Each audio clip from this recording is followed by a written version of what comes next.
Il y a des matins où le monde semble retenir son souffle. Le jour n'est pas encore tout à fait installé. La lumière hésite encore à traverser le ciel. Une fine brune danse au-dessus de l'eau comme un voile posé entre le rêve et la réalité.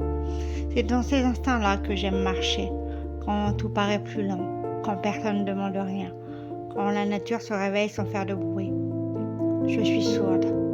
Alors certains pensent que le silence fait partie de mon quotidien. Mais le silence n'est pas une absence. C'est une autre manière de rencontrer le monde. Je n'entends peut-être pas le réveil des oiseaux, comme beaucoup d'entre vous. Je ne distingue pas le bruissement des feuilles ou le murmure du vent sur l'eau. Pourtant, je vois la lumière changer minute après minute. Je remarque les rides qui apparaissent à la surface de l'étang. Je ressens la fraîcheur de l'air sur mon visage. Je sens l'odeur de la terre encore humide de la nuit.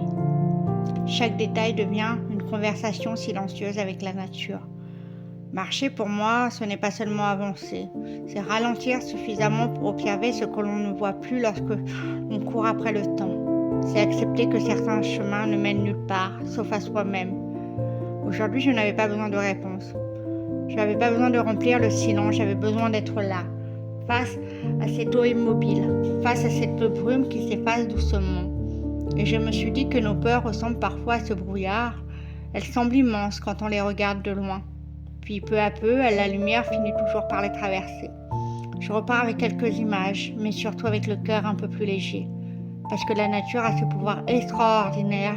Elle ne nous demande jamais d'être quelqu'un d'autre que nous-mêmes. Elle nous accueille tels que nous sommes.